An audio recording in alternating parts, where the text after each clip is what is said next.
Bonjour, in this lesson we are going to see the best way to explain the present tense in French. With me, of course, my name is Pascal, I am your tutor here. The part one with FrenchSpanishOnline.com. So in this part one, we are going to see just the regular verbs of the present tense here. So what do we mean by regular verbs? Actually, we've got two groups of verb. The first group are the verbs which infinitive ends in e. We say er, in French. The second group, the infinitive, is in er in French. So let's take an example to explain what we mean. For example, here, the verb chanter, to sing. So obviously, the end is er, so it is part of the first group. We call it the ending, and the first part is the stem. It is regular, actually, because we always have the same endings and the same stem. So let's see now more about the ending. There are differences for the first and the second group. So let's start with the first group, like another example here. Parler, to speak, to talk. So the ending for this verb is, if you want to know now the conjugation for all subjects, is es, ons, ez, ent. Remember that the letter E at the end of a word is not said. We just pronounce the consonant before.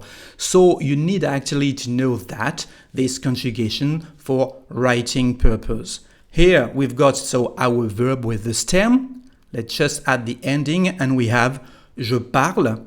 Again, you can't hear the letter E at the end, just the consonant L. Je parle. Tu parles. Il parle. Elle parle. On parle, nous parlons, vous parlez, il parle, elle parle. Well, now what you have to learn actually is this part at the end of the verb. This is regular, so for all verb ending in er except aller, to go, which is irregular, you have these endings.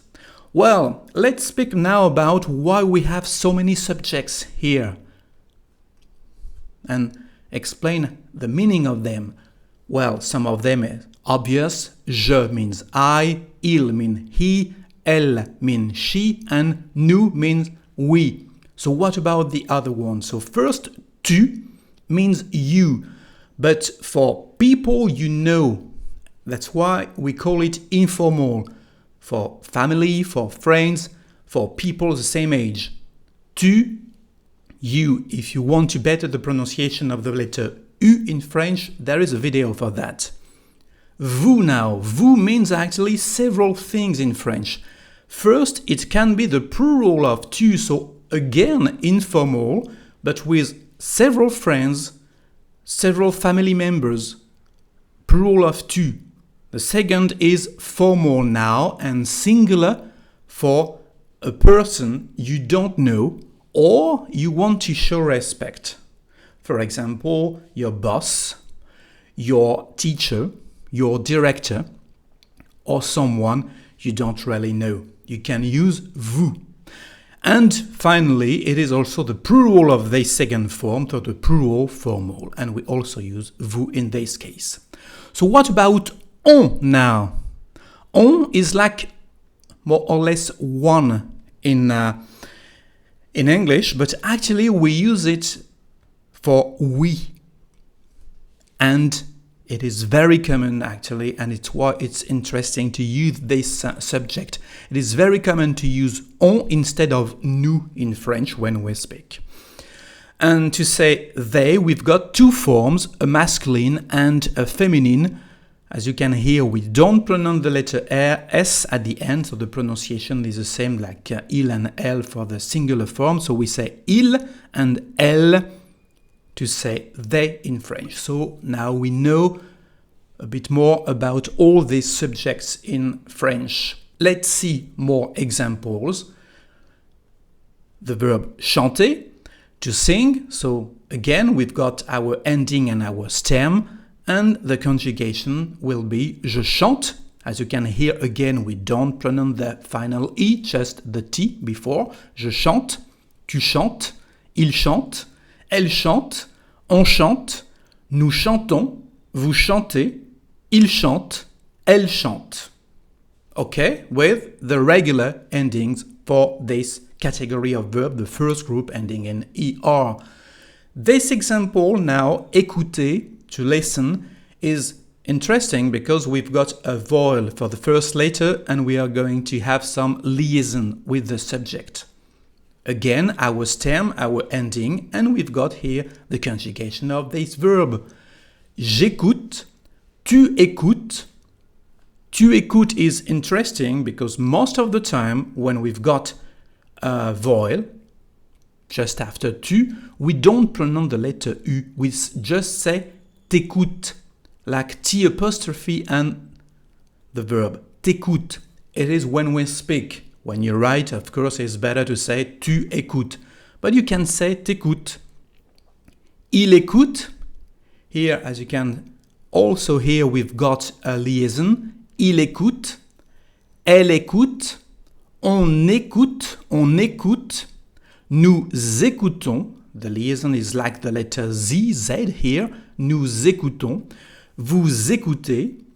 Ils écoutent. Elles écoutent. So again, j'écoute, t'écoutes, il écoute, elle écoute, on écoute, nous écoutons, vous écoutez, ils écoutent, elles écoutent. Let's see now the second group of this verb, er. An example with finir, to finish or to end. Here are now the regular endings for this category of verbs. I, as we don't pronounce nor the S nor the T, ils sont, issez, is.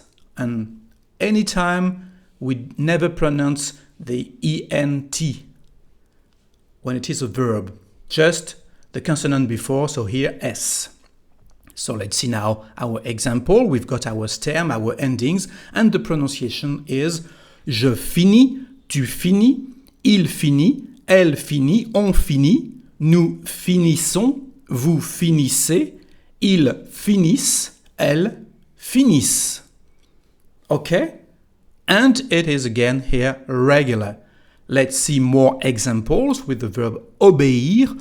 Obéir, well, is a bit tricky actually because in French it is a prepositional verb. We say obéir à. We say to obey to. Obéir à ses parents, for example, to obey our parents. But the form is the same. We've got our stem and our endings. So the conjugation of this verb is j'obéis, tu obéis, or t'obéis. You remember that when we've got a vowel, we don't pronounce the letter U.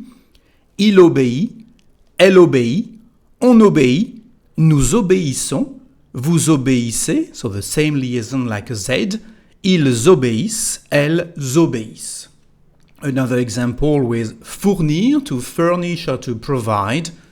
We've got here je fournis, tu fournis, il fournit, elle fournit, on fournit, nous fournissons, vous fournissez, ils fournissent, elles fournissent. Okay? So that's not that terrible. Actually, we've got one thing to say. In this second group of verbs, there are about 300 verbs. Of course, you're not going to learn them all because some of them are not really useful. We don't use them very often. But the difficulty here is that some verbs which infinitive is in ER are irregular and part of the third group we're going to see in the next lesson. So that's why it's not a rule when you've got a verb ending in ER, it's not all the time regular. That's the problem we are going to see in the next lesson, and it needs more memory to know these verbs. When to use the present tense in French? Well, it's pretty like in English because the name is present, so we understand what it is. We've got some differences and we are going to see 3 of them in this part.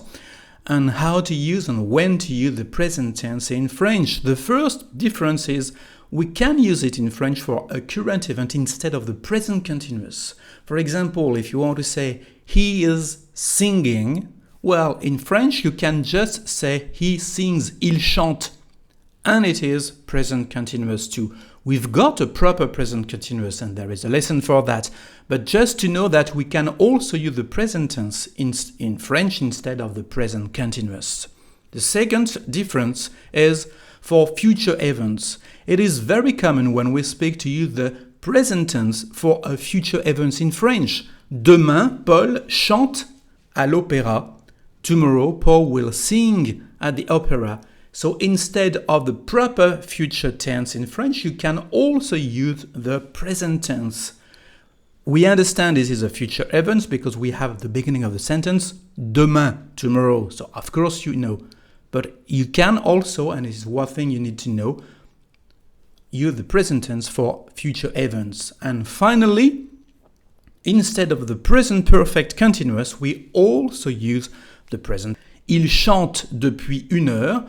In English it is, he has been singing for 1 hour, so we've got the present perfect continuous, has been singing, but in French we just use here the present tense. Il chante depuis 1 heure. Okay, so that's the three differences about the use of the present tense. I hope this lesson will be a great help for you to speak and to better your French. Now, c'est fini alors. Au revoir. Bon français, and see you next lesson!